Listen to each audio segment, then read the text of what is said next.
ఎన్నికల ప్రచారంలో భాగంగా తంగెడంచ గ్రామానికి ఇచ్చేసినటువంటి నందికొట్కూరు వైఎస్ఆర్ కాంగ్రెస్ పార్టీ అభ్యర్థి అయినటువంటి దారా సుధీర్ గారికి, అలాగే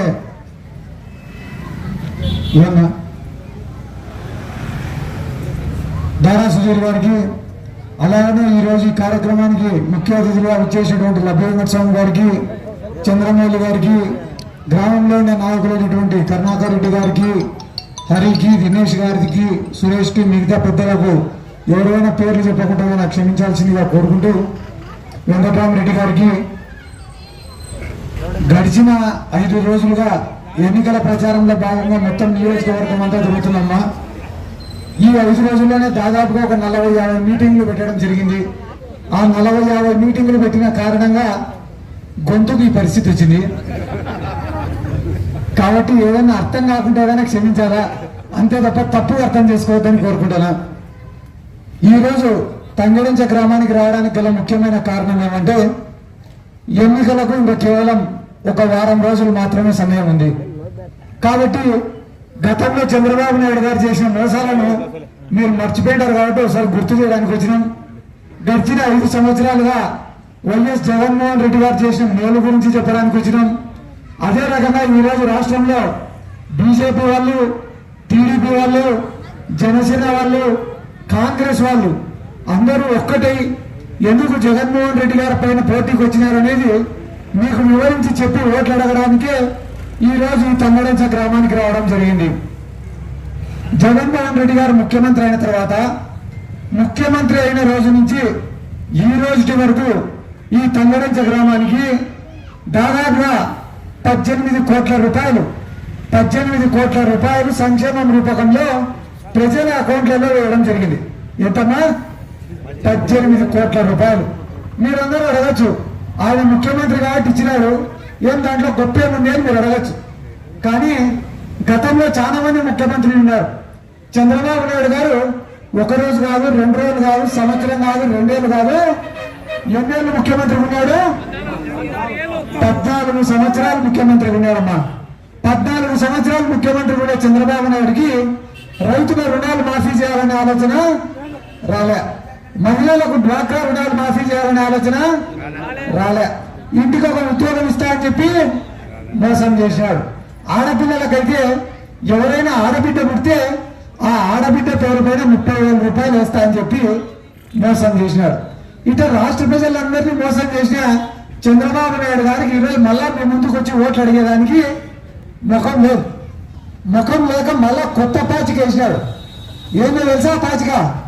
కొత్త మేనిఫెస్టో ఎత్తుకొచ్చినాడు. ఏముంది ఆ కొత్త మేనిఫెస్టోలో అంటే, జగన్మోహన్ రెడ్డి గారు ఇంటికి ఒక పిల్లని చదివిస్తా అంటే నేను 2 చదివిస్తా అంటున్నాడు.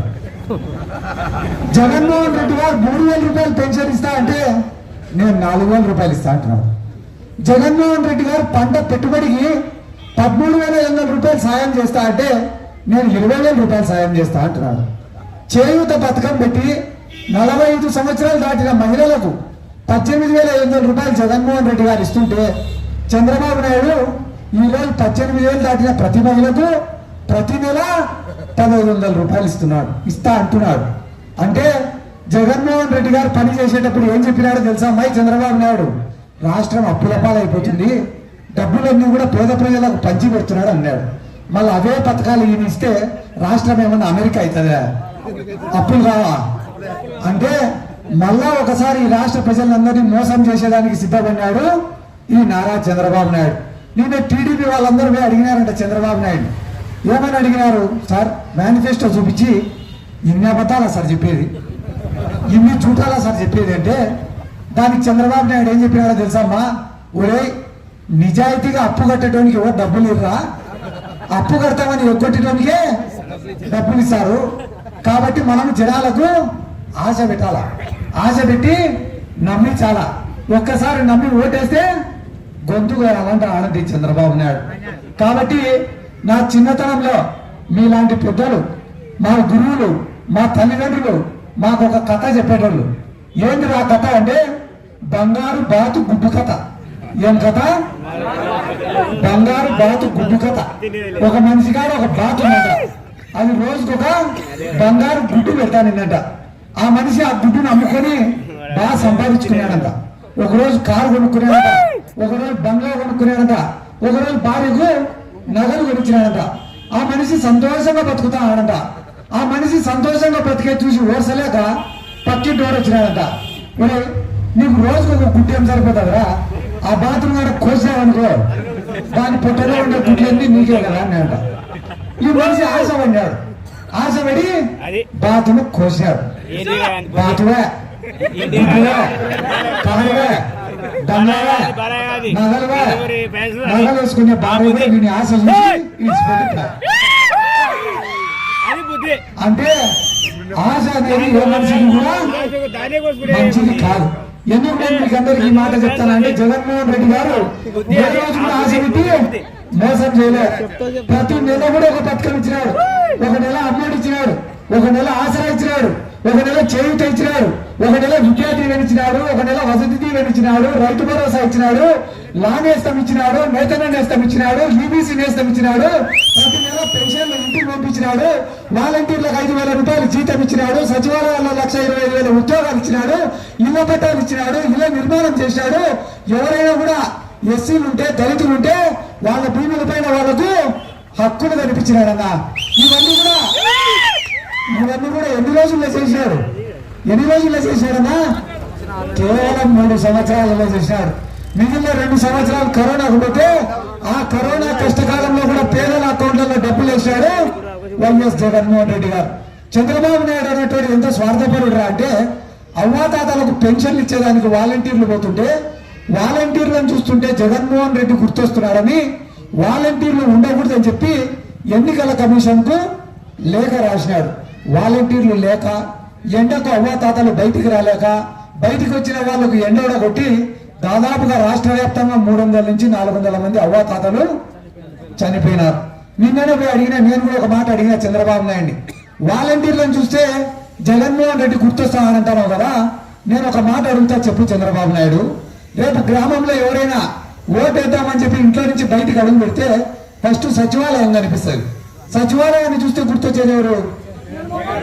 సచివాలయం దాటుకొని 2 అడుగులు ముందుకు వేస్తే రైతు భరోసా కేంద్రం కనిపిస్తుంది. దాన్ని చూస్తే గుర్తొచ్చేది ఎవరు? దాన్ని దాటుకొని 2 అడుగులు ముందుకు వేస్తే హెల్త్ సెంటర్ కనిపిస్తుంది. దాన్ని చూస్తే గుర్తొచ్చేది ఎవరు? అది కూడా దాటుకొని 2 అడుగులు ముందుకు వేస్తే జగనన్న కాలనీలు కనిపిస్తాయి. దాన్ని చూస్తే గుర్తొచ్చేది ఎవరు? అది దాటుకొని 2 అడుగులు ముందుకేసి పోలింగ్ కేంద్రం కాడికి పోతే పోలింగ్ కేంద్రం ఉండేది నాడు నేడు స్కూల్లో. దాన్ని చూస్తే గుర్తొచ్చేది ఎవరు? అన్ని దాటుకొని పోలింగ్ బూత్ లోకి పోతే పైన ఫ్యాన్ ఉంటుంది, కింద ఫ్యాన్ గుద్దుతారు.